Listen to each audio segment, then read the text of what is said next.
Le meilleur a gagné, mais le fair play était au rendez-vous. Attendons de voir si est-ce que Dekendo et Pench vont répondre sur le plan fair play. Et le match était à un top niveau. Attendons aussi de voir si est-ce que Dekendo et Pench vont répondre sur le plan technico-tactique. En tout cas, lu si mën a xew balaa yàgg fii ci stade Albouri Ndiaye match bi dina door ndax équipe yi échauffé wu nañ ba dugg vestiaire présentation lañ ciy teg buñ génnaatee arbitre lit ñu commencé. C'est sur Louga Production TV. Acha. Galaye Ndiaye mi nga xam ne mooy président comité d'organisation tey ñu organisé match derby bu mag muy Pench Dekendo zone B ñëw tey seen gannaaw suuna ñu organisé ko Galaye. waaw Bas ñu lay nuyu di leen ziare di kontaan tey si mu organisé journée derby Dekendo Pench mu doon match bi spécial boo xamante ni Louga gépp na koy xaar ñu bëgg si vraiment yàlla def si jàmm ñu joué ko si fair play que le meilleur gagne te match bi tamit dafa nekk si match bi exemplaire tey ñu si rendre hommage sunu jigéen mu nekkoon président de commission féminine zone B muy Nogay Niang mu jigéen fi barki démb doomanteeg match bi ñëw tey boo gisee tey ñi commission ODCAV bi féminine zone B ODCAV ni def ak t-shirt yi ñu sol di ko rendre hommage kon tey ji match bi tey jàmm la si wootee ak paix ak zéro violence way organisation bi daal xel dal na si ko ni ko organisation yi macha allah jël na disposition yëpp sécurité yi tey vraiment on a pris tous les éléments qu'il faut sécurité GMI muy sapeur pompier muy Croix-Rouge muy la disposition yi nga xam te ne yëpp luy koo xam te ne day créer non violence rek jël na disposition yi incha allah pour matale bés bi. ok merci beaucoup Bas. yëpp di xam ne tey jii journée bu spéciale la ci waa zone B muy journée boo xam te ni dañ koo jagle suñu jigéen muy Mare Nogay Niang di suñu doom nekkoon présidente commission organisation féminine bu zone B.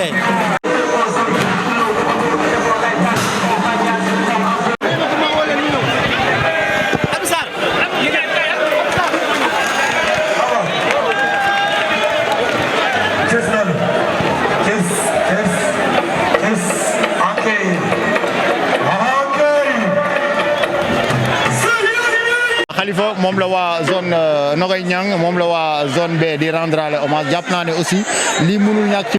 mënoo ci dara donc ci la bokk c'est regrettable mais ci la bokk mais football moo demee noonu gis nga bu ñu paree ba lem drapeau gars yi fàttali nekkaat seen bopp. donc yàlla na ko yàlla yërëm te yeexal yàlla xaare ko àjjana yàlla bu rëcc lu mu doon def ci kaw suuf ci kaw àdduna.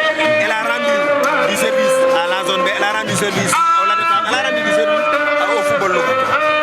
Elle a rendu service au football Lougatois maintenant nag Khalifa dañuy ñëwaat ci pomi carrément parce que boobaa léegi xëy na dañ ko la derby le sans autant pour moi le derby de la zone B xamee nga Nogay mi daa nga ko fi gis mu ànd ak ñi tey ñii ñoo koy ñëw di rendre hommage c'est la vie dans 5 ans dans 10 ans xamuñu kañ la peut-être ñun je prends mon exemple dinañ ñu rendre fi hommage donc loolu la xam ni dañ koy affronter li Serigne Cheikh di wax dee moom dafa bëri mystère ñemewuñ ko nag mais buñ ko ragal dañ koy affronter parce que loo xam ni ñëwul ci Dekendo bu nga xamante ne nii voilà ña fa nekkoon boo leen lim duñ jeex paix à son âme Younous Dekendo de Ablaye Diallo dëkkandoo de Eumeu dëkkandoo de Ismaïla Pouye mu nga xamante ne ni am na ñu naan moo ëpp lim dugal Albouri ban lalaatee police beeg léegi penc mi nga xamante ni aussi daan nga fi gis de grand nom ngan di mercenaire mu dem ba yàgg ñu jëlaat ay gune yoo xamante ne ni sax xam nga si dara ak A2F indi leen ñu jël pot tey jii ñu gisaat fi beneen équipe boo xamante ne ni penc tey jii boo ko doon natt ci liñ fi jot a gis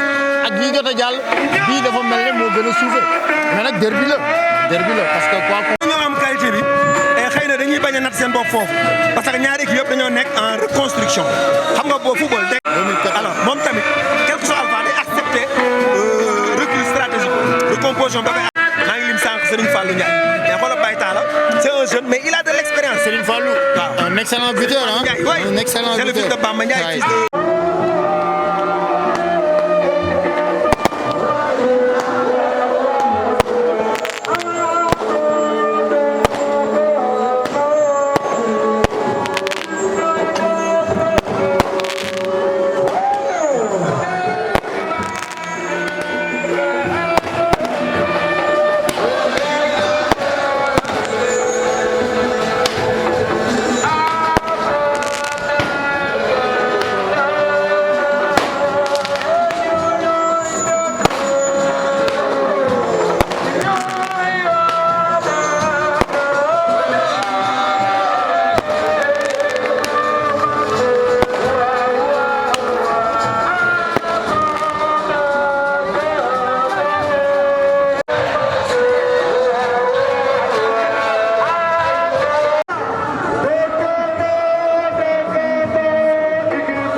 ginnaaw bi nga xamee ni ngeen dégg les supporters de l'ASC Dëkkandoo ak les supporters de l'ASC Pénc ñu ngi doon di doxal toujours 0 partout Amdy Ndiaye attention Amdy lu muy def jox na partenaire am mi ngi noonu arbitre nee na joué bal baa ngi noonu ñu di ko doxal ñëw waa Dëkkandoo attention day def lenn waa Pénc récupéré waat nañu bal bi arbitre nee na joué ba léegi waa Pénc lan la arbitre wax arbitre nee na coup franc en tout cas gis nañu match boo xamante ni mu démarré am na rythme alors que les deux équipes ku ci nekk gis nañu mi ngi imposer ce jeu mi ngi noonu relance ba ñëwaat Pénc dañ koy récupérer attention day door crochet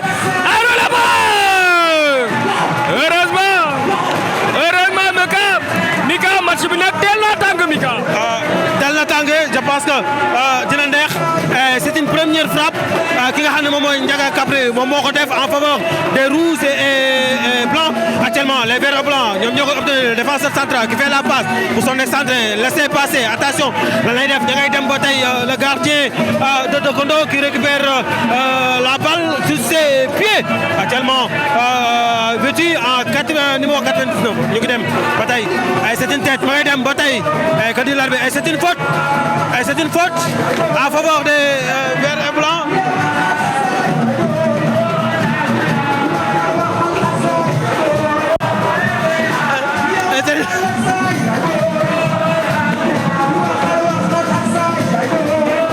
ñu dem waa Kondo ñoo am coup franc bi de droite vers la gauche Amdi c'est une tête captée par l'infatigable Sambolo Goal qui fait la passe pour son axe central vers la gauche qui fait un grand dégagement bataille récupéré par le numéro 23 la latéral gauche latéral droite pour Kondo bi waa penc ñu ngi bàyyi Ndiaga dans l'axe numéro 15 Baye Serigne en profondeur pour son numéro 7 est-ce qu'il va aïe aïe aïe la balle est sortie balle bi génn na en touche pour les verts et blancs ba tey waa penc ñoom ñoo am faute bi ñoo am touche bi loxo Abdou Fall à droite et y a aussi nga xam ne moom mooy Papa Lolita à gauche aïe aïe aïe toujours 0 but partout entre ces deux équipes Penci ak Abdou Fall Asiko baax na lu foofu di ko dépôt di ko retrait ani waa Kondo merci à nos amis internautes ba tey ña ngay dem waa Penci le numéro 10 en profondeur pour Capri qui fait la passe qu'est-ce qu'il va faire aïe aïe aïe il n'a pas eu la chance aïe c'est une faute et c'est une faute pour le numéro 2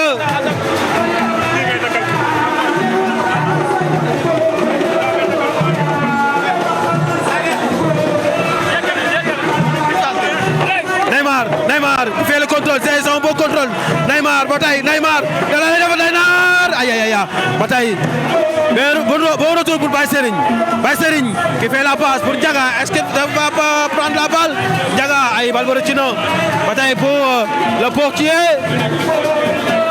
toujours 0 but partout le portier de Kondo un bon relance waaw poitrine bombée un bon contrôle c'est un joraay mu ngi dem xàccaatal récupère ba le numéro 10 aïe c'est une faute la def am Alaaji voilà Mika toujours pas de but fii ci stade Albouri Ndiaye ci diggante l'ASC de Kondo l'ASC Penci ngeen gis ñoo waa de Kondo ñoo moom li nga xam ne moom mooy coup franc bi day def benn relance andi ko fii ci côté gauche bi bal baa ngi noonu dañ koy récupérer ñoo waa de Kondo dañuy former triangle bi mi ngi noonu benn ba Gora Neymar day décaler complètement ci côté gauche bi ñoo waa Penci dañ koy récupérer waat lu muy def day def entre-jambe ba ma ngay dem day ànd ak moom mu wéeru ko loolu daal di génne bal bi les supporters di yooxu di pousser seen équipe en tout cas gis nañu match boo xamante ni match bu rythmé la match boo xam ne gis nañu engagement bi nga xamante ni moom la ñaari équipe yi am kenn ku ci nekk yaa ngi imposer ce jeu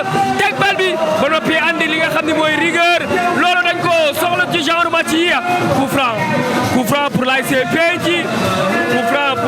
Penci ñoom ñoo moom coup franc attention day centre bal bi deuxième day tëb dévier bal bi attention dañuy mbëkk bal bi ba léegi ñoo waa dëkk no Penci day def leen tranquillement le portier de l'ASC de Kondo arbitre nee na hors-jeu yow waa dëkkandoo gi ñoonu dañuy def benn relance moom seen góol bi da koy yóbbu ci côté Gora Neymar Amdi Ndiaye lu muy def Amdi Ndiaye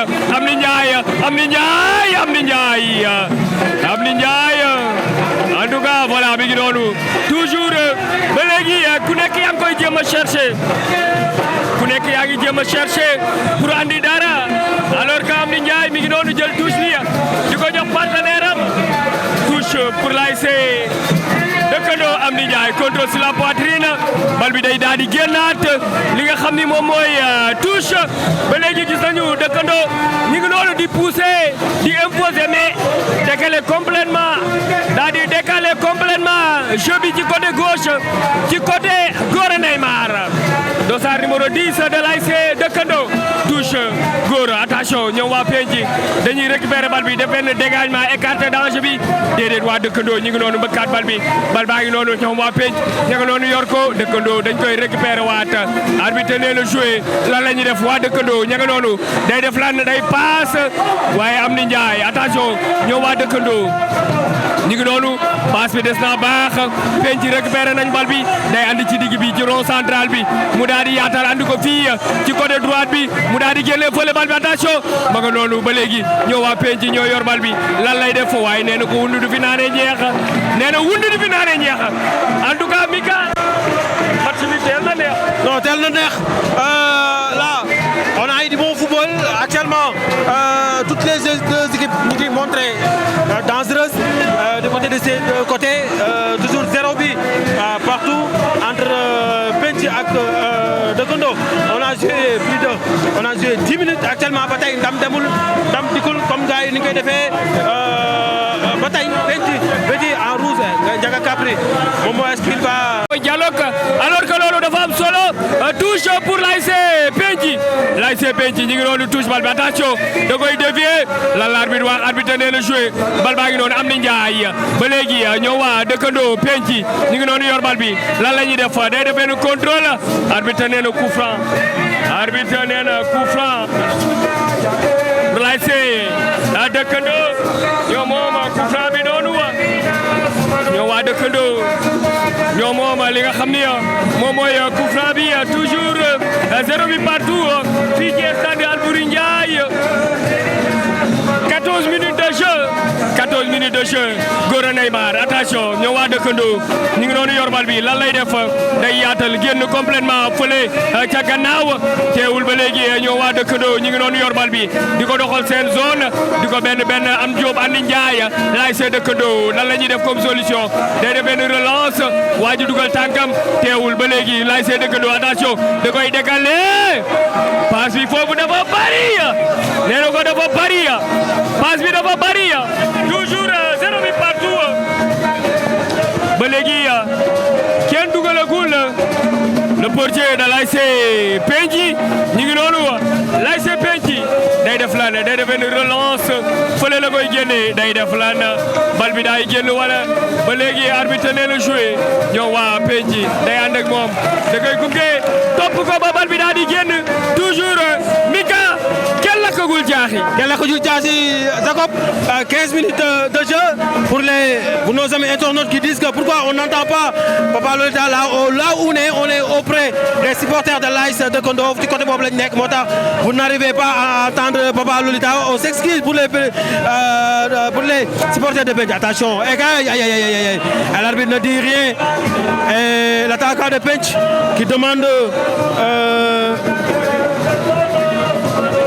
ba tey waa Penc waa Dëkkandoo le numéro 5 en profondeur pour le numéro 9 pour la notation une bonne récupération pour l'axe central bu Penc le numéro 5 waa Penc ñooy doxal bu tey de droite vers la gauche xàccaatal le numéro 10 qui fait la passe pour son latéral gauche qui cherche un partenaire est-ce qu'il va le faire poussaatal pour Ndiaga xàcc day dugaat ci biir da koy def day dugaat Ndiaga il peut le faire Ndiaga qui fait la passe pour le numéro 11 et l'arbitre laisse l'avantage le numéro 10 qui fait xàccaatal pour Ndiaga pour son arrière gauche qui joue c'est une bonne passe wër ba baaxoon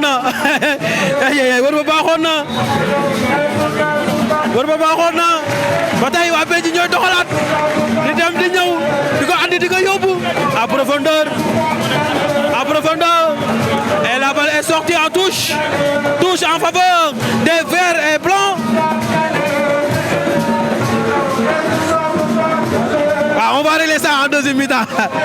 On va régler ça en deuxième mi-temps. Et les supporters de Dëkkandoo qui disent attention, les supporters nañ jóg waru leen toog, il faut lever. Ils disent aux autres supporters de se lever, Alaaji. Toujours 0 0 but partout. C'est une faute. Faute obtenue par Neymar.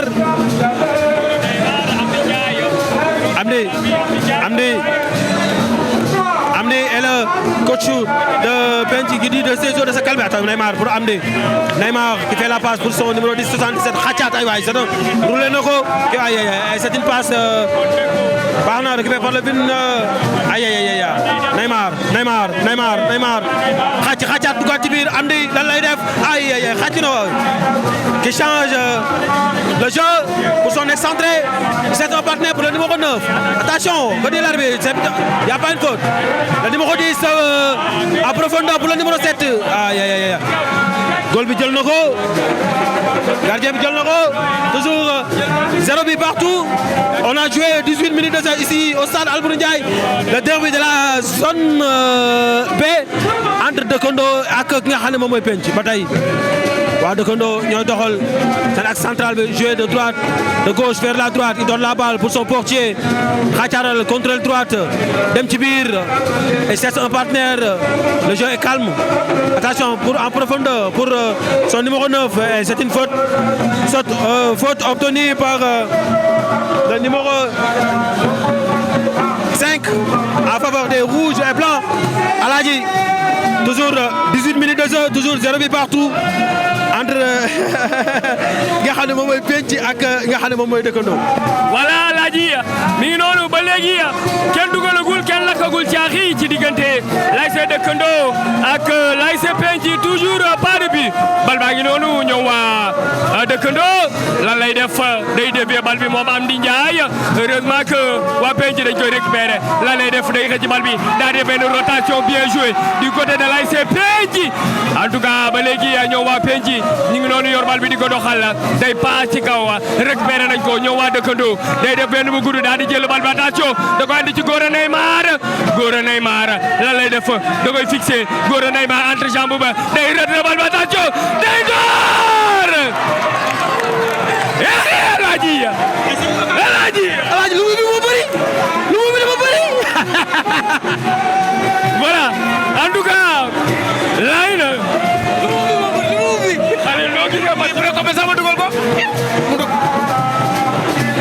voilà en tout cas Aladji kooku bu doon sa taw bu doon say jamono non su aj ne ko sama jamono tap naa ko après wàññeeku war na yàlla Aladji lu bëri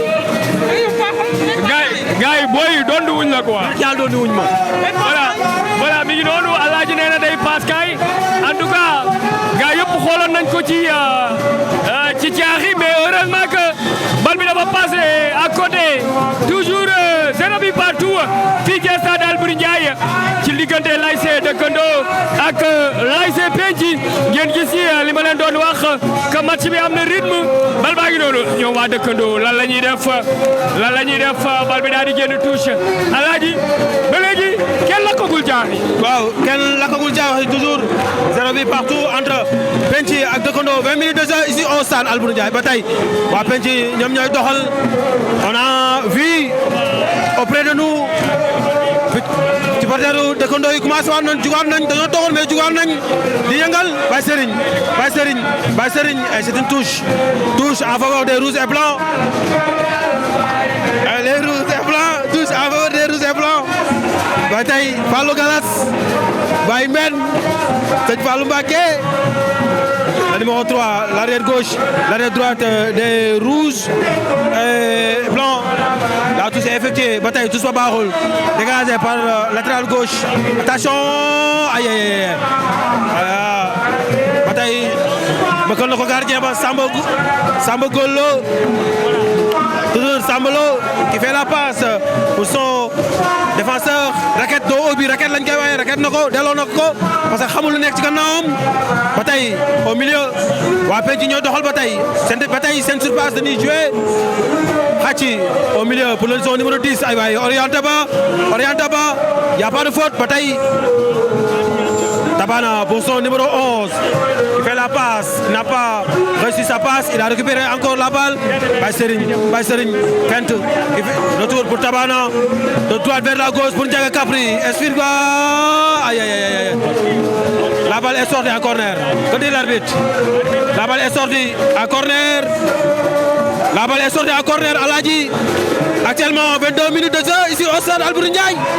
Modou Gueye, Ndeye Gueye. Et tous nos amis internautes qui nous suivent sur l'Inpro, on est à Louga, là où beaucoup de choses se passent au stade Albouri Ndiaye. Aïe aïe aïe aïe. Ndiaga, aïe, un autre corner. Corner en 2 temps. Et c'est un partenaire. Il y a. Attention, les gens se discutent entre l'arbitre se discute entre le capitaine Amdi Ndiaye ak nga xam ne moom mooy arbitre central bi. Ndiaga, est-ce que daf koy door direct ci camp yi wala dafay def centre? Ndiaga Capri aïe aj na ko ci kaw. Aj na bal bi ci kaw Ndiaga ba tey 0 but partout entre Dekondo ak Benji. On a joué 10 minutes. Toujours ndam demul ndam dekul ci côté droite waa Benji ñu nga Dekondo dana yëngal ak Abdou Fall. Côté gauche Papa Lolita en rouge ak blanc. 0 but partout. Et c'est le gardien, le portier de Dekondo moom mooy yor bal bi. Il a levé sa main gauche. La lay def c'est un partenaire en haut. Dem na ci kaw. Kan moo koy dévier pour le numéro 9. Ballon perdu, récupéré par qui? C'est une touche. Non. La balle n'est pas sortie. Bal bi génnagul. Le numéro 22, l'arrière droite, c'est un bon arrière. Ba tey waa Dekondo ñooy dawal. Tabana, une tête, 2 têtes, récupéré par le militaire Amdi Ndiaye. Amdi, qu'est-ce qu'il va faire? Il fait la passe pour son numéro 9, 22, qui va xacaat na dugal na ci biir. Qu'est-ce qu'il va faire? Contrôle ba. Aïe. Ce ballon sauvé par l'axe central de Bench. Ba tey ñi ngi dem. Ba tey l'axe central gauche. Le numéro 77 de Dekondo qui sort la balle en touche. Ba tey ñaari équipe yëpp am nañu kenn ku nekk benn tir cadré. Le numéro 10 Benji qui fait la passe pour son latéral gauche. Ba tey xacaat pour le numéro 7. Contrôle orienté. Ba tey le contrôle n'est pas si bon. Ba tey récupéré Jacob.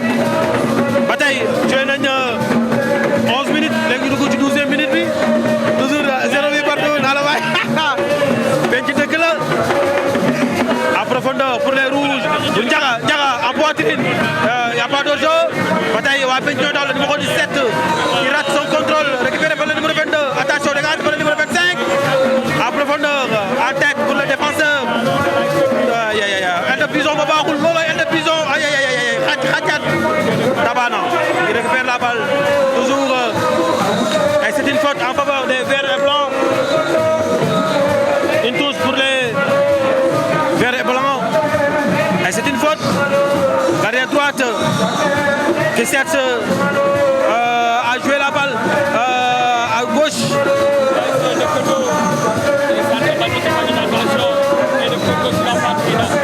Baye Serigne attention contrôle gauche contrôle droite Baye Serigne ma ngay dem aïe c'est une faute. Baye Serigne il est en train de se montrer très dangereux. Baye Serigne lu mu su jëkkee bal bi rek dafay seet li nga xam ne moom mooy faute te mu ngi koy am ni nga ko bëggee. En tout cas Aladji boo xoolee bataille bi am ci milieu de terrain bi ak assise bi nga xam ni moo am ci défense bi nga gis ni tey affaire yi du yomb. Voilà mi ngi noonu voilà arbitre nee na joué ñëw waa penc ñu ngi doon yor bal bi lan lay def day ànd ak moom nee na ko wundu du fi naanee ñeex wundu. En faveur de ces deux équipes ñaari joueurs blessé nañ. Merci Jacob, merci Mika Dekondo rek c'est de la part d'Amadou Ba. Merci et nos amis internautes. Aladji ndam demu dëkkul su demee nii nag bii yaakaar nga ni bii dana gaaw a am. En tout cas Aladji lu ne mën naa xew ci match bi. Parce que démb.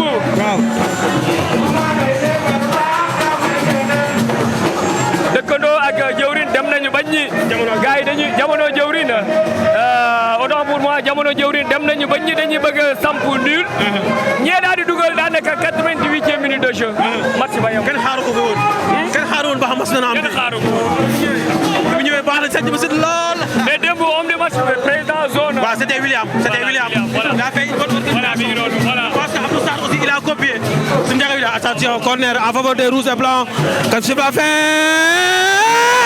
Aïe, aïe, aïe, aïe, aïe, aïe, aïe. Balle va Tchekao, c'était une occasion de vie.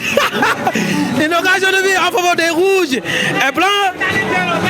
Alaaji ay wax la neex Amadou Binta lo Amadou Binta Malick Thiar ba tey waa dëkkandoo ñooy dem le numéro 22 ma ngay dem xaataral lan lay def ay téye na ko fa ay waa penc ils sont toujours présents dans la défense le numéro 10 qui fait la passe pour son latéral gauche xaataral ubbeeku na yëkkati na loxoom la ko def Ndiaga c'est une passe manquée récupérée par le numéro 77 de dëkkandoo xaataat na qu'est-ce qu'il va faire? Il va jouer derrière pour son axe central pour le numéro 26 aïe aïe aïe c'est une faute. L'arbitre a laissé l'avantage. Neymar contrôle ba baaxul da doon passe waaj a dem bal ba andiwul nit et c'est une touche. C'est une bonne et belle bataille. Merci. Amadou Ba. Amadou Ba mu ngi lay nuyu. Amadou Ba. Papa la jéeri. waaw suñu waay la. yaa aussi Bala Faye. jërëjëf yow yàlla yow moom xam nga. Bada Faye, merci à vous et aussi nos amis internautes. Gars yi jóg nañ qu'est-ce qui se passe? Carton jaune, qu'est-ce qu'il a fait? Pour le numéro 77. Et les joueurs de Penc ne sont pas d'accord avec l'arbitre. Et qu'est-ce qui s'est passé réellement, mesdames et messieurs? Qu'est-ce qui s'est passé? Lu xew? Baye Serigne il n'est pas d'accord, Tabana il n'est pas d'accord. On a vu le gardien Sambalo quitter ses cases pour venir parler avec l'arbitre.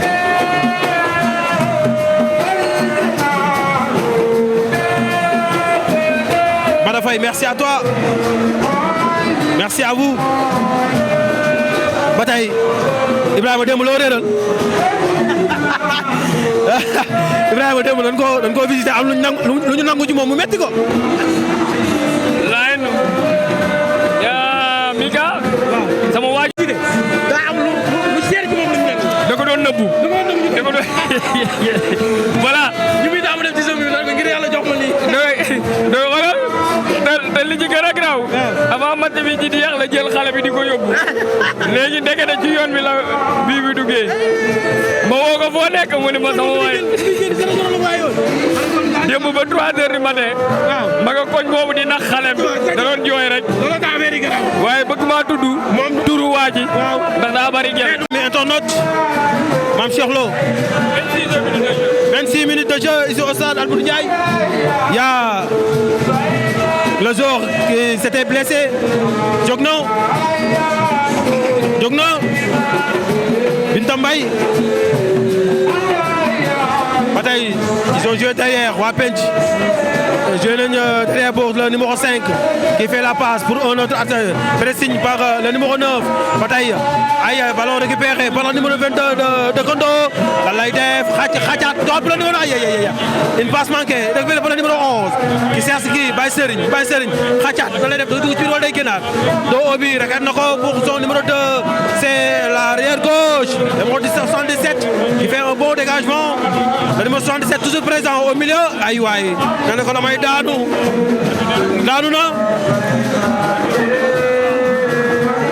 Merci à Khadim qui dit que vous nous permettez de vivre le match. Merci Sako, merci Mouka. Nawetan Louga est le meilleur de Kondo, c'est de la part à Adamaba. Bataille, le numéro 22 pour de Kondo. De droite vers la gauche. Khachat pour le numéro 26. Khachatal, c'est un partenaire. Ballon récupéré par Capri. Capri, le numéro le numéro 7 qui obtient une faute. Et il demande à ses joueurs de se ñu baal ko. Félicitations Jacob, je suis ancien joueur de l'AS Penc Lay Ndaw liggéey bi rafet na. Je vous suis depuis Dakar. Merci à Lay. Et on est très fiers de vous. Toujours coup franc pour les rouges et blancs à Chanel. Khatinoko Tabana qui fait la passe. La passe elle est manquée. Khachat pour le numéro 9 et c'est une mauvaise passe. Bataille wa Kondo récupéré par le numéro 25, c'est l'arrière droite. Khachat demna c'est une mauvaise passe. Passe pas baaxul peut-être passe ba na tay. Raquette ba le numéro 9 Amdi Ndiaye toujours Amdi Ndiaye. Baye Serigne la balle est sortie. Abdoulaye Seck, merci à toi. Aliou Gueye et tous ces amis qui nous suivent sur l'Inpro, sur la page YouTube. Numéro 5. Numéro 5. À profondeur, Capri qui fait la passe. Attends, est-ce qu'elle est bonne? Récupérée par l'arrière gauche. Aïe, aïe, aïe, aïe. Il est intelligent. waaw laaj ma sa waa ji démb nu mu gisee match yi. alaaj noo gisee démb match jamono bi noo gisee démb. noo gisee yow la dal démb dafa métti dañoo nangu sa li nga gën a bëgg sa bakkan lañ nangu ba pare ñëw lii dama bëgg turam mu tuddal ko boppam sa waay démb yàgg nga koñ bële de. yàgg nga sañ ba na attention, on peut dire dans le bataille. Capri pour son numéro 10. Capri qui fait la passe. Un bon contrôle pour son arrière droit, le numéro 23 qui chante le jeu. Il n'a pas réussi, récupéré par Wapenji, Dekondo. Qu'est-ce qu'il va faire? Aïe, aïe, aïe, aïe, aïe. La balle est sortie en tous. Machallah, Jacob, félicitations. Je vous souhaite une bonne réussite. C'est de la part de Alignan. Alignan, merci à toi. Touche en faveur des verts et blancs. Le numéro 29 qui va effectuer la touche.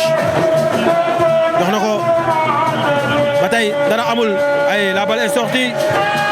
La balle est sortie en touche.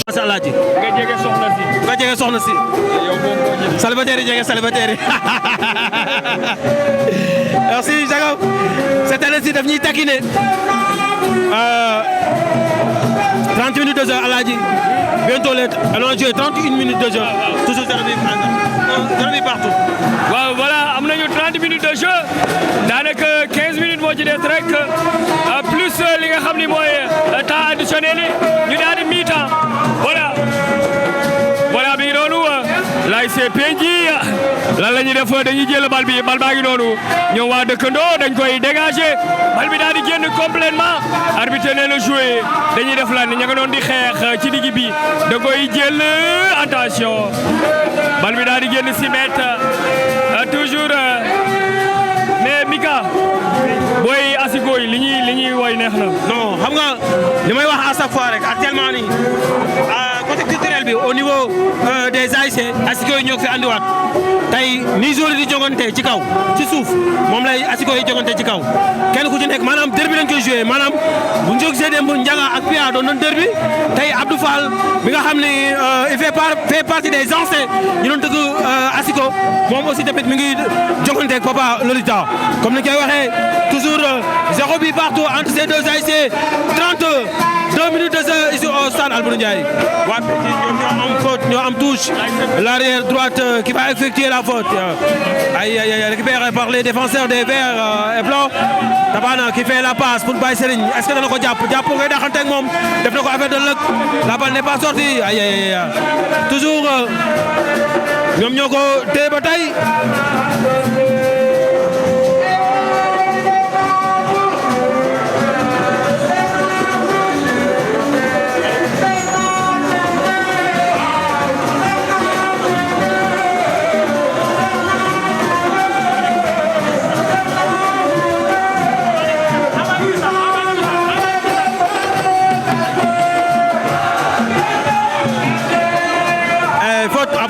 Pour le numéro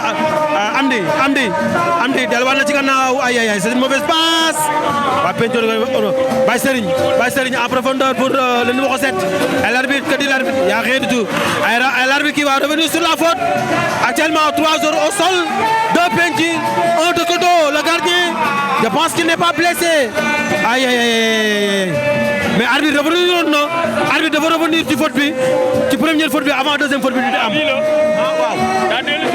avant première faute avant deuxième faute bi c'est bien arbitré quand même.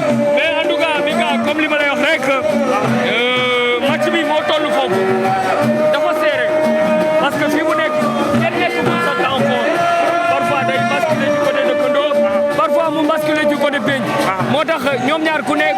nga waxee kenn ku ci nekk yaa ngi def sa temps fort da ngay am sa temps fort mais soo xoolee démb comme match démb bi jëwriñ bi deuxième mi-temps bi dafa am temps fort am exploité ko man bi jëwriñ ji def yooyu noonu laa leen ne dina bii léegi mu am mais xoolal tey match bi day basculé day dem ci penc jugo ci penc dem ci dëkkandoo jugo ci dëkkandoo delluwaat ci penc cela veut dire que mën nañu xaar même su fi su amul premier mi-temps mën na am deuxième mi-temps alaaj boo xoolee démb sax jëwrin 10 dernières minutes yi jëwrin bii bi dafa xeeñoon après occasion yi dañ doon tege mais aussi jamono am nañ gardien bu baax. non c'est un bon gardien il a fait un bon match merci Jacob mon ami mon frère merci aussi à Louga Pro TV Ousmane ou Asma on est trop fiers de vous bro merci aussi à Aline Pro notre camarade notre ami mi ngi baax y'en a qui demande Papa Lolita les supporters ah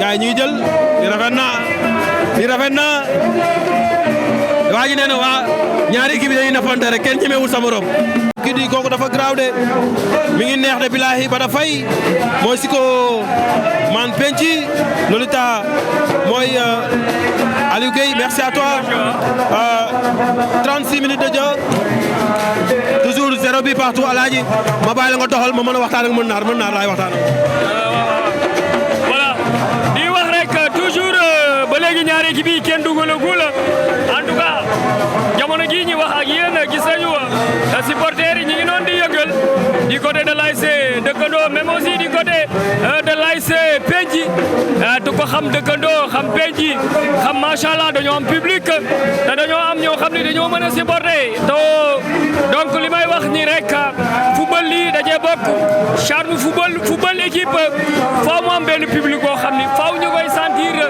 ci gannaam mais aussi di jaajëfal waa kër Serigne Louga bi yëpp di jaajëfal waa diaspora bi di leen di bégee di leen di jox seen wàccuwaay bu baax a baax voilà coup franc pour l'ASC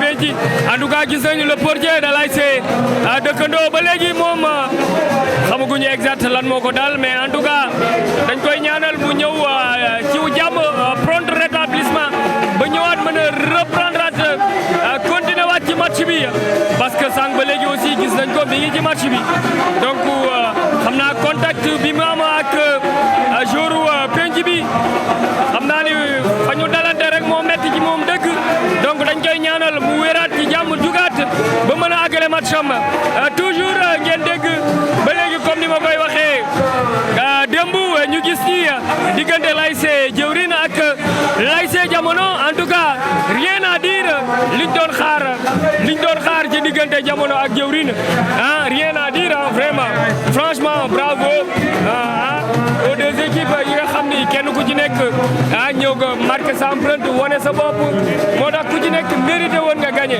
donc man dama naan ñaari équipe yëpp dama leen di wax bravo mais aussi Mika démb benn affaire bu ma marqué ci côté zone A mooy fair play bi Mika démb bi match bi jeexee tali case nibe bi laa jaar. dama day nekk benn ay jeunes laa fekk ñaari jeunes ñuy waxtaan ci porte bi naan booy ñun lañ jàpp quoi booy ñoo ànd dem ñibbi loolu lañ ñoo wax.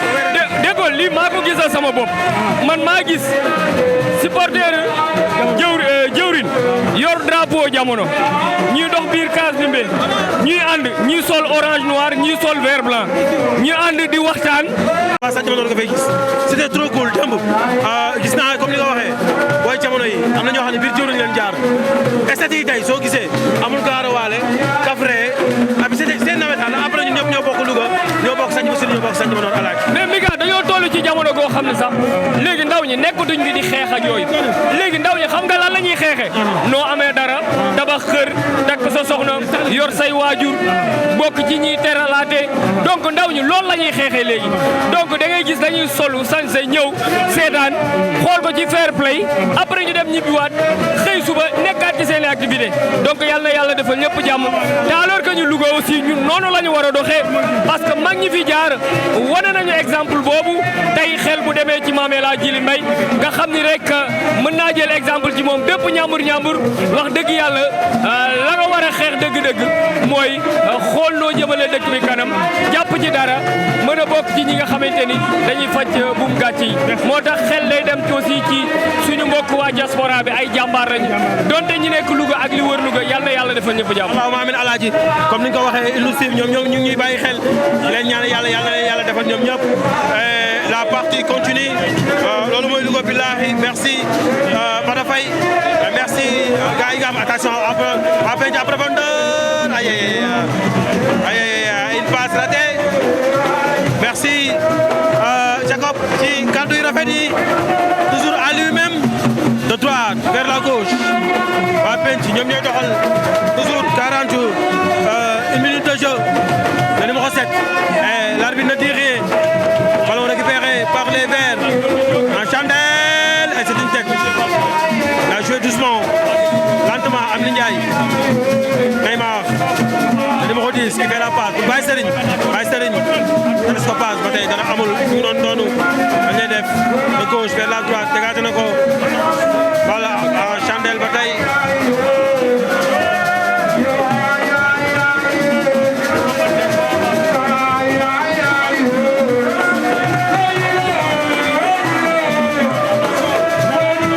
Samlo moo dëgg bal bi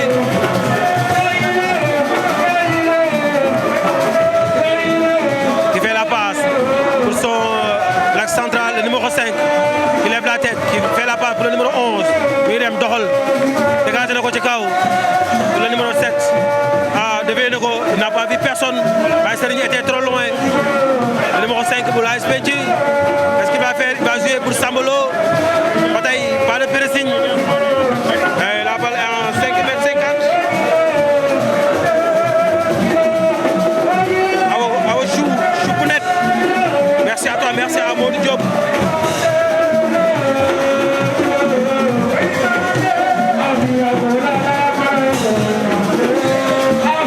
toujours 0 but partout en faveur de ces deux équipes. Aïe c'est une faute. C'est une faute obtenue par Baye Serigne.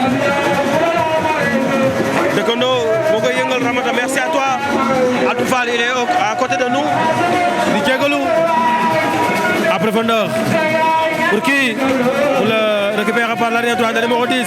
Mais xaatata aïe en pression. Et l'arbitre qui dit il n'y a pas de faute. Et les supporters et les joueurs de Penc ils ne sont pas d'accord avec l'arbitre. Ils ne sont pas d'accord. Sandre est bon, c'est un bon Sandre. Aïe. Ba tey arrière gauche Dekondo moo koy jox pour le numéro 22. Et c'est une passe xaacaat dugg ci biir tawi na ko et c'est une faute. Et l'arbitre qui siffle une faute. Ba tey loolu la wax.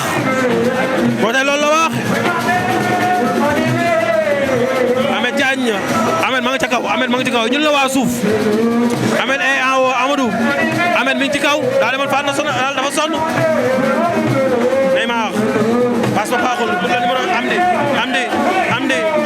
ay taloon naan na ko pour le numéro 9 ba tey joué xaacaat na ko pour son numéro 22 le numéro 25 et de centre ay doon na ko ca kaw Amdi arbitre qui dit ba tey ay c'est une faute de main en faveur des Verts et Blancs en faveur de l'AS Dekondo toujours 44 minutes de jeu dans le temps réglementaire et l'arbitre qu'est-ce qu'il va faire pour le temps additionnel 5 minutes pour le temps additionnel 5 minutes ba tey Baye Serigne et c'est une faute et c'est une bonne faute et c'est un coup franc fii la jëwriñ amee woon faute démb lakk jaaxi démb c'était le même endroit 45 minutes de jeu actuellement 0 but partout en faveur de ces deux équipes là et l'arbitre a donné des cartons jaunes arbitre Alaaji coup franc bi lan la lay fàttali coup franc bi démb coup franc jëwriñ bi la may fàttali jëwriñ ba léegi sax jëwriñ bi moo gënoon xaw a tafu tuuti waaw moo gënoon sori voilà genre coup franc yi dafa garaaw yi voilà coup franc pour l'AS Penc coup franc pour l'AS Penc en tout cas les supporters de l'AS Penc ñu ngi doon di yëngal xamuñu fan lay coup franc bi mu mujjee coup franc pour l'AS Penc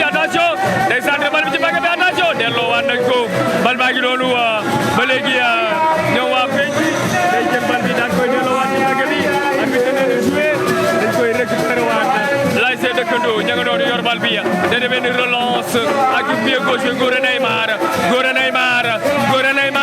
lan lay def moom Gora day dem bal bi génn na touche Gora touche bal baa ngi noonu ba léegi ñoom waa dëkkandoo lan la ñuy def day def fin de corps daal di def la natation day yaatal jaar ci digg bi arbitre nee na coup franc arbitre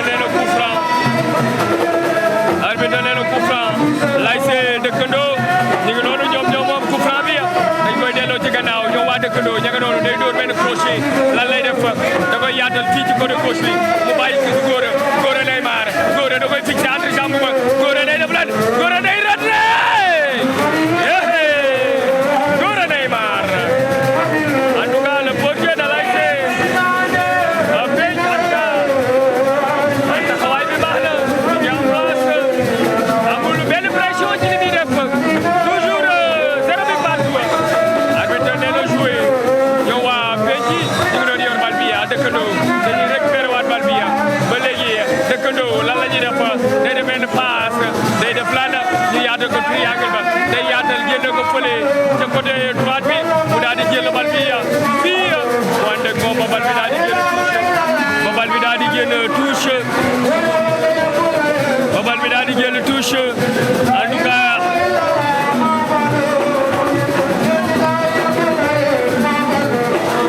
voilà touche Laysé Penji ñu ngi noonu ñoom waa Penji ñoo yor bal bi lan la ñuy def arbitre leen a joué day jël lu muy def day def benn tournée daal di def changement day jël pied bi passaat ko yóbbu ko côté gauche kon bi rafet na da ko yóbbu ci ko pied droit bi daal di changé andi ko pied gauche def benn passe appuyé waat complètement ci ak central bi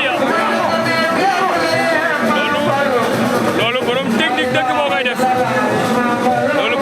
moo koy def attention Laysé dëkkandoo ñi nga doon yor bal bi ñoom waa dëkkandoo li ñuy def day door crochet wala arbitre nee na touche gaaw dañ touche bal bi ñoom waa dëkkandoo attention day def passe ak mbëkk day door Nika supporter yaa ngi yëngal ñu ngi yëngal ma jegoon Demba merci ya Amadou Ba qui demande mais le terrain notre pelouse est où est les acteurs qui doivent gérer ça c'est dangereux alaaji loolu yàgg nañ cee wax mais nag am nañ ci lu rafet ba il faut changer la pelouse waa penc na doxal jëmi jóg nañ peut-être c'est la mi-temps ba tey voilà le numéro 77 waa penc le numéro 9 qu'est-ce qu'il va faire poursuivi par l'arrière gauche xacat dugaat ci biir ñibbi waat na pour Amdi Ndiaye qui fait la passe pour Neymar Gora ubbi quoi Gora pour le numéro 9 ce que dit l'arbitre amul daar aïe et c'est hors-jeu. Merci Ibadia, on passe les salles Amadou Ba. Il dit Ahmed Diagne. Merci à Ibadia. Ibadia, il fait partie des premiers qui ont fait direct à Sénégal.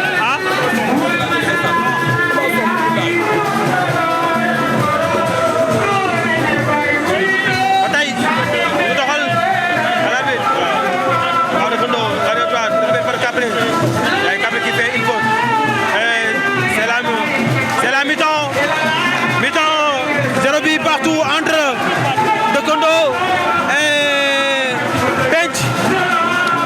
0 but partout, ils ont joué 45 minutes plus 50 minutes. C'était trop cool. On va gagner. Ñaara 2-0 1-0 Ñaara 2-0 yow. Les supporters round d'observation équipe yi ñemente wuñu kenn ku ci nekk yaa ngi def ay attaque di retour di taxawaat say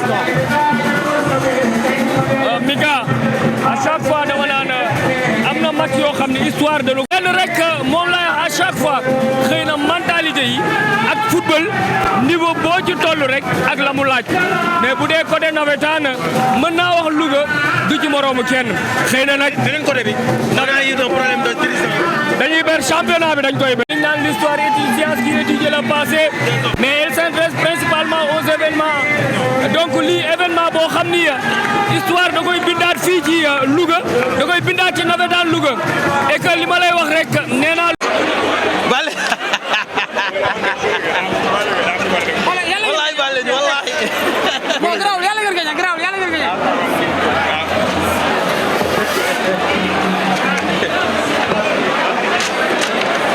man maa mën traité bu jot ñu daan ko daj fii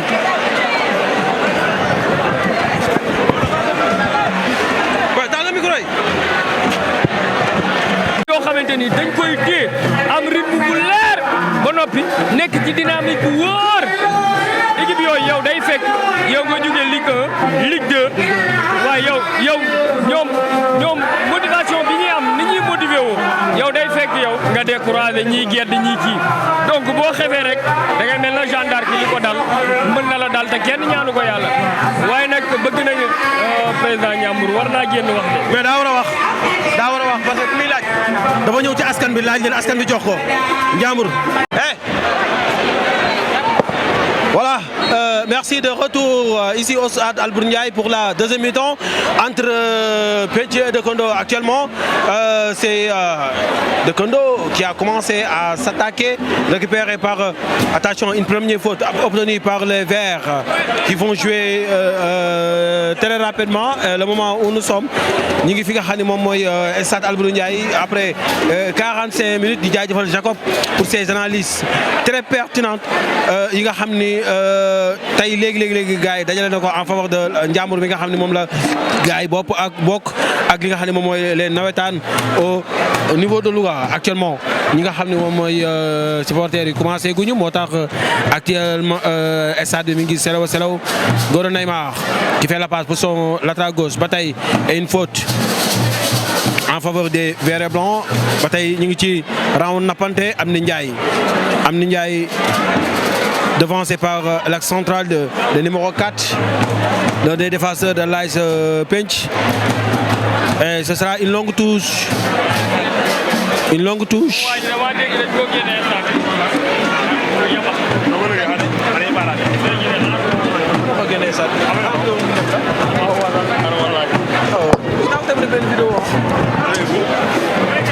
À Pench ñoo doxal le numéro 11 qui fait la passe pour Baye Serigne delluwaat na ginnaaw Baye Serigne jox numéro latéral droite bi juste pour le numéro 5 et l'arrière gauche qui lève sa main il a changé de côté ba tey waa Penc waa Dekondo ñoo doxal ba tey le numéro 23 l'arrière droite Am Ndiaye indi Diop qu'est-ce qu'il va faire est-ce que koy delloo Gora Neymar xàcc na ko ay ballon perdu toujours les verts les rouges pressing bi baax na et c'est une faute en faveur des verts et blancs. Actuellement, on est en deuxième mi-temps, toujours 0 but partout entre l'AS Pench et l'AS Dekondo. Ici au stade Albouri Ndiaye, le derby de la zone B, comme on a l'habitude de le dire. We came back. Merci. Gora Neymar qui a perdu la balle, récupérée par le numéro 2, Khatiat dugg ci biir milieu terrain bi. C'est une mauvaise passe. Bataille Sambolo, gardien, qui récupère la balle. Il joue pour son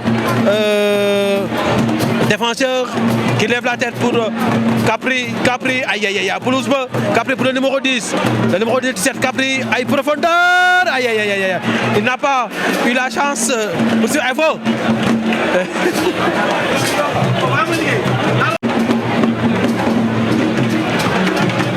Dara amul.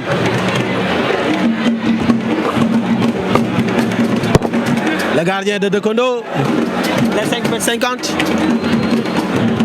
nee na gars yi lañ dem ci kaw il va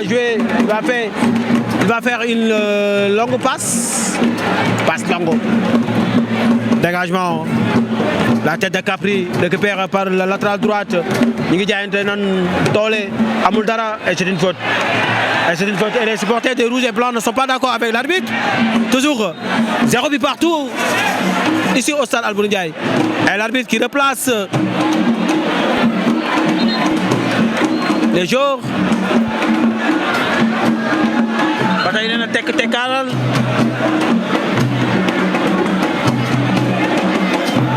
waaw Dekondo Am Ndiaye indi Diop il va jouer sur son gardien pressing pour le numéro 7 qui fait la passe pour l'autre défenseur. Il a perdu la balle. Baye Serigne aïe aïe aïe quel pressing défense en faveur des rouges et blancs, les verts ña ngay daw aïe aïe aïe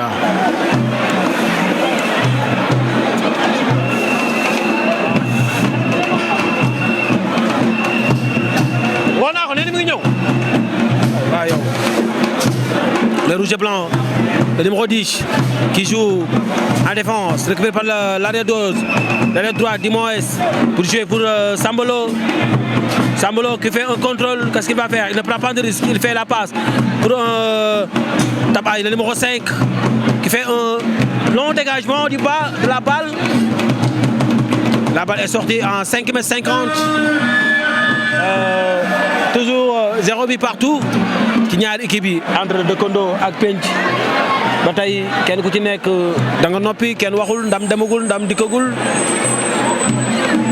Dekondo Gora nay waaye c'est une faute, c'est Gora qui a fait une faute et la zone B rend hommage à Nogay Niang. Tabana, il a perdu la balle, récupéré par le numéro 77 fa nga jëm gën fa nga jóge la ñaanal yàlla def sol nañ seen t-shirt yu weex bi ni ci Nogay ba tey pressing pour le numéro 11 le numéro 10 tawina xàccaaral bugg ci biir nan lay def jëlaat na ko 1 2 3 4 passes joué long ay ba tey waa Dekondo ñooy dugal à profondeur ba baax na ay il a joué pour Sambolo. Un bon retour pour l'arrière gauche, peut-être le premier changement des verts. Bataille, aïe, c'est un bon contrôle. 1-2, aïe, mi ngi baax. Bataille, mi ngi baax de.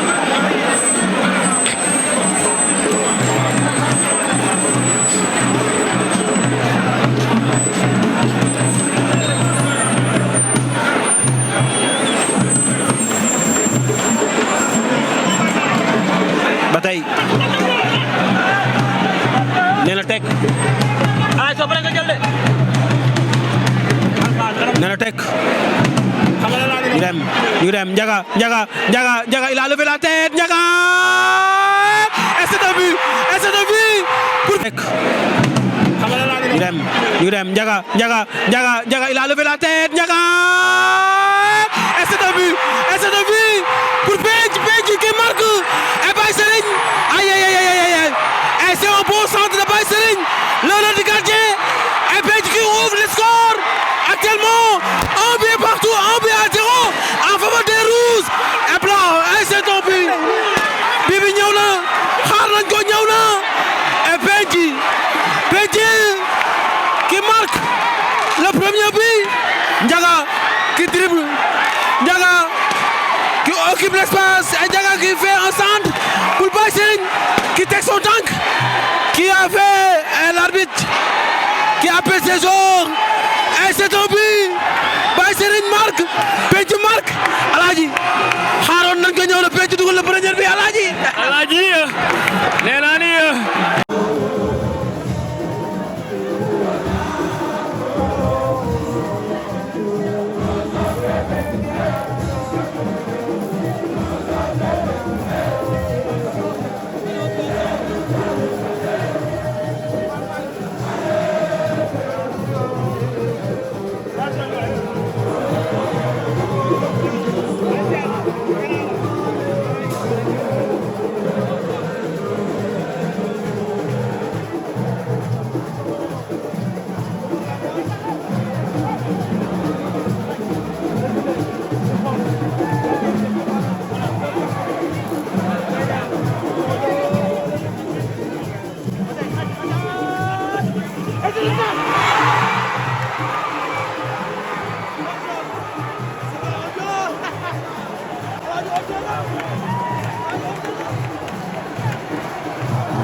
Alaaji Non, Aladji, deuxième mi-temps.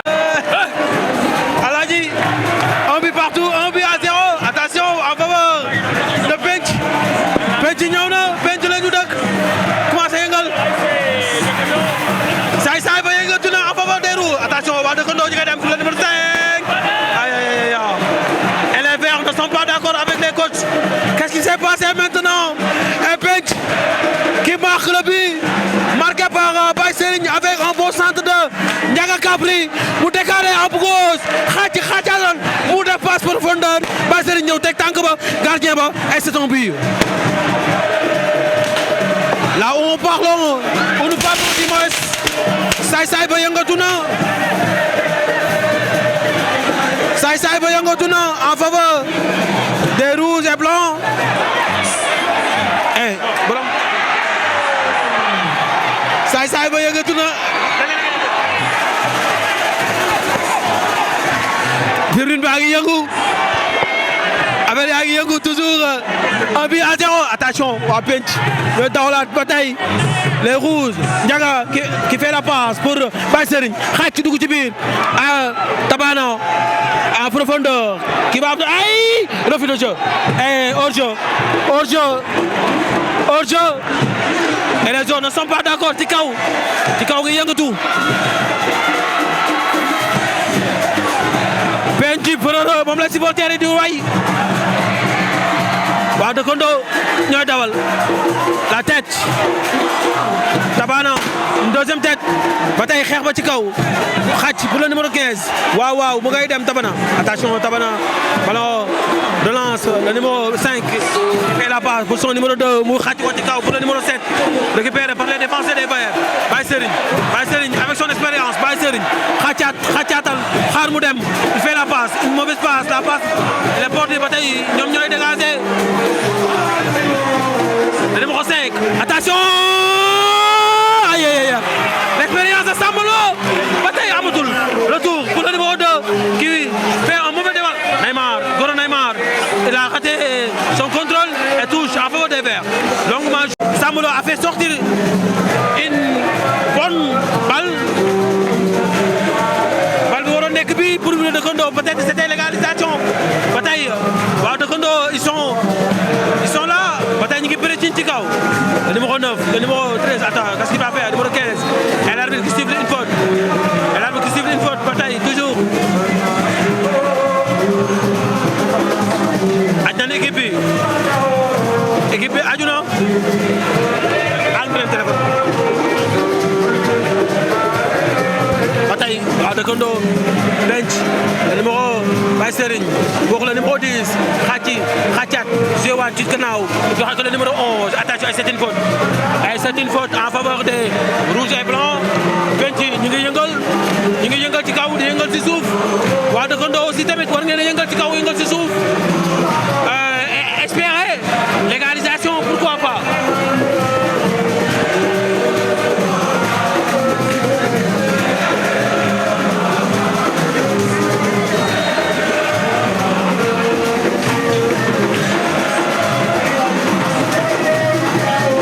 Dance hip hop mon ami Andy dance hip hop dance match de football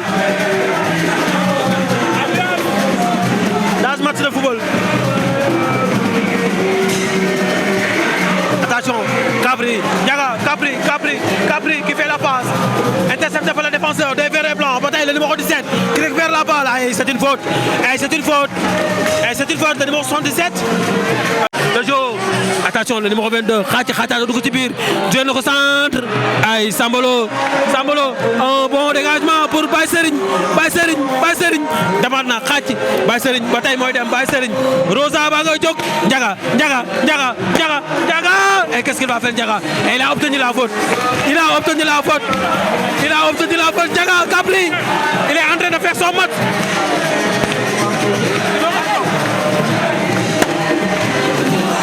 Astol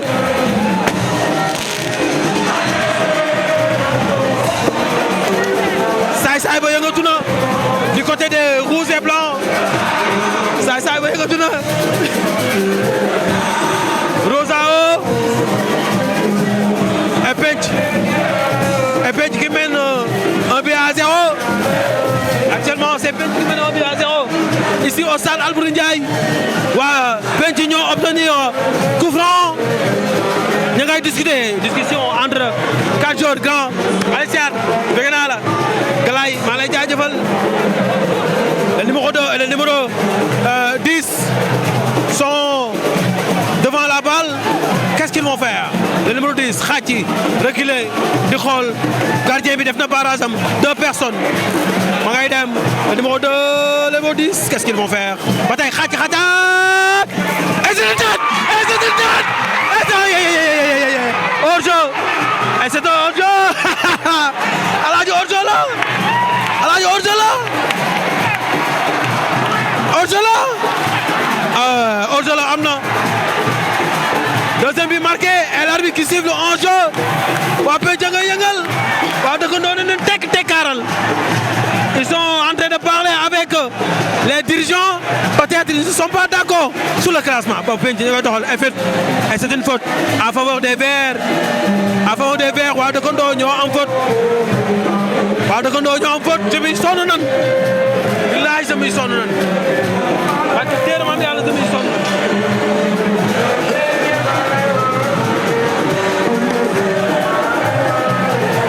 Bataille, les Verts F.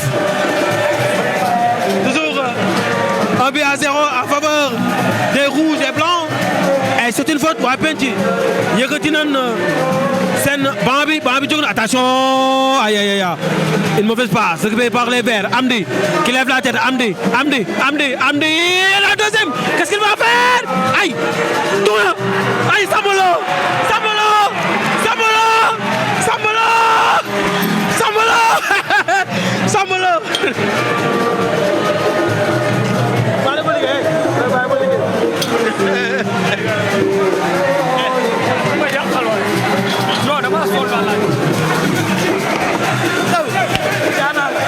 Les amis, gars yi na ngeen pousse.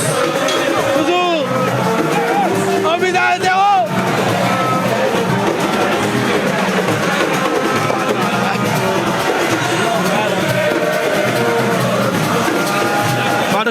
Le gardien de Kondo qui fait la passe. L'autre défenseur, Pressing waa Pench bi.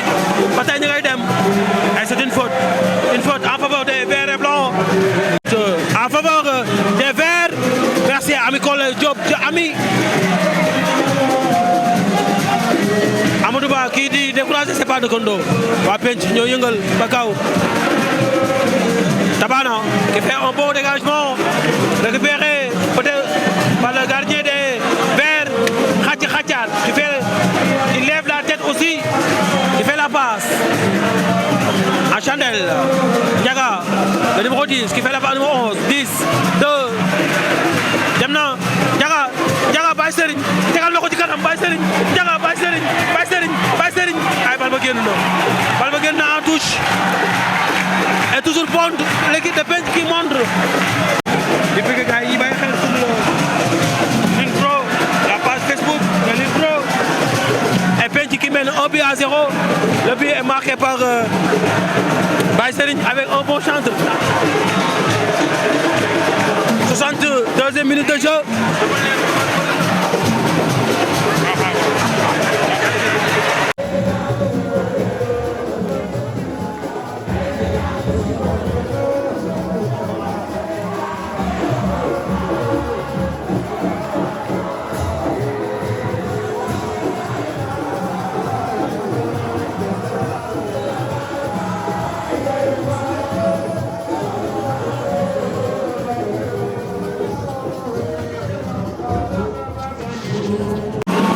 Le numéro 2 qui fait la passe pour qui Ndiaga, pour Kan Amli Ndiaye. Aïe. Le numéro 11, qu'est-ce qu'il va faire? Et laissez passer. Bàyyi na ko mu dem. Ba tey les rouges et blancs qui se montrent très dangereuses en seconde période. Les verts, attention Ndiaga, un bon contrôle. Elle a que dit l'arbitre. Arbitre bi nee na amul dara. Waa dëkkandoo ñooy doxal ba tey di ko andi di ko yóbbu. 2 jours de dëkkandoo. C'est Hassan ou bien Hassan, je pense que c'est lui.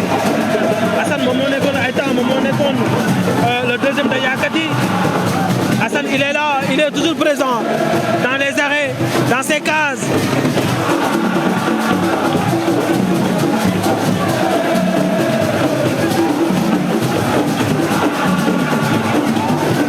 Toujours des verts blancs à terre.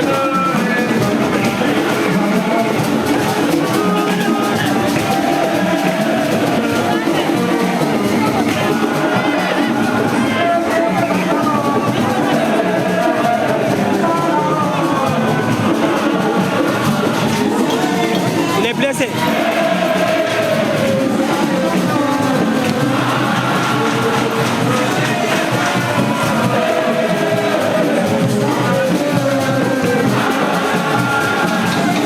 Les sapeurs pompiers ñu ngi leen ngeen yéeg ci kaw sapeur tonton sapeur xool leen tribune bi tonton sapeur ah xool leen tribune bi boo yaa ngi blessé.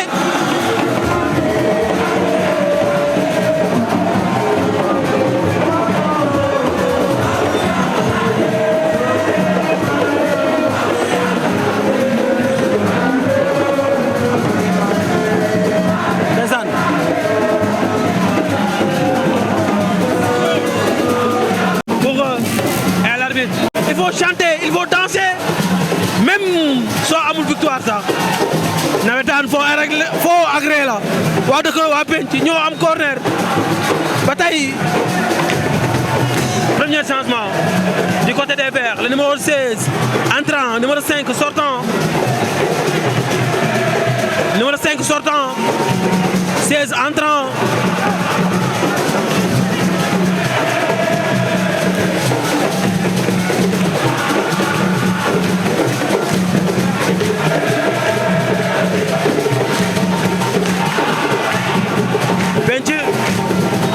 Il mène 1 but à 0 et corner, il a levé la main, aïe aïe aïe, bataille, Tabana, la tête de Tabana, aïe aïe aïe, Klaken Babana, c'est un bon arrêt pour le portier des Verts et Blancs, aïe aïe aïe aïe aïe aïe, ça devrait être le deuxième but, mais le gardien était trop présent dans ces cases.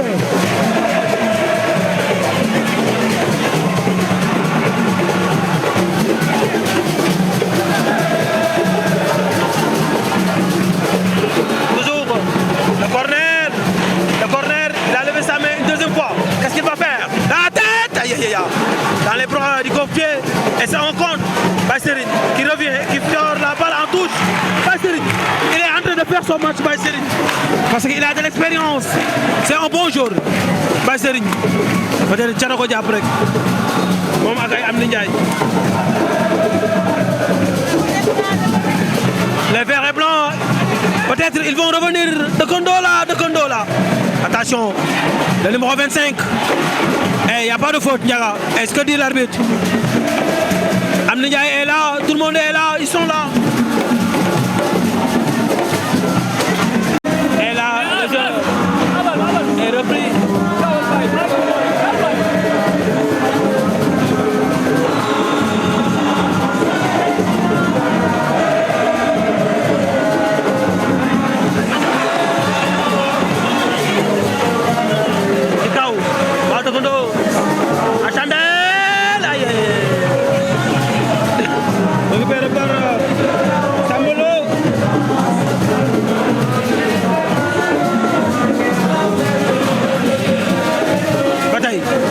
Le numéro 16, le nouveau entrant, contrôleur, pour Gora Neymar, Gora, Gora,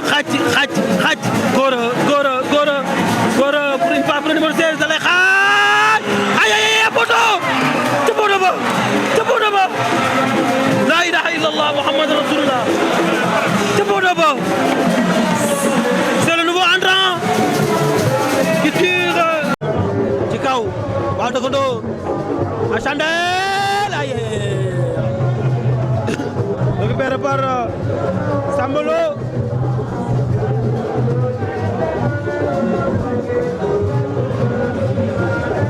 Bataille, Wadakondo, le numéro 6, le nouveau entrant, contrôleur, Doujibi pour Gora Neymar, Gora, Gora, pour une part pour le numéro 16, aïe aïe aïe, La ilaha illallah Muhammad Rasulullah.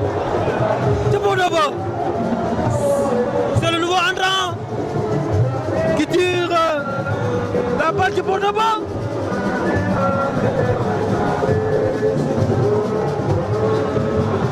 Et de Kondo. Et c'est une touche. En faveur des Verts. Joué à 2 pour le numéro 16. Le nouveau entrant. Aïe aïe aïe. Elle a dit qu'il n'y a rien du tout. Amuldara est le coach. Le bench qui dit à ses joueurs de revenir.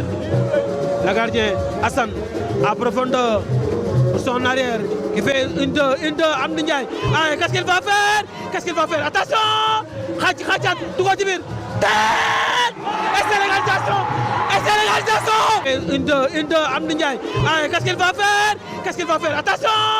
Khatchat tout va dire. Et c'est l'égalisation. Et c'est une tête. Et c'est un but. Et de Kondo qui revient. Et de Kondo qui fait son égalisation. Et de Kondo, oui, come back.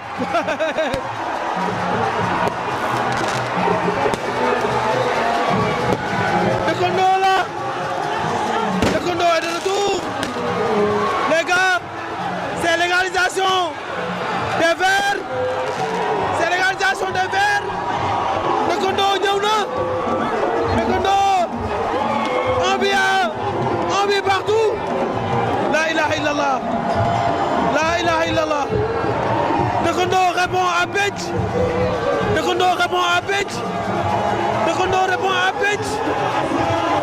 Un but partout.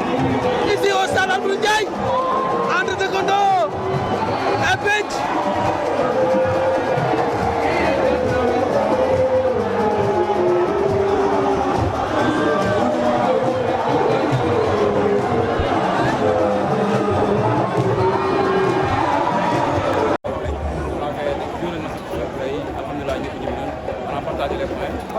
On était venu pour gagner le match.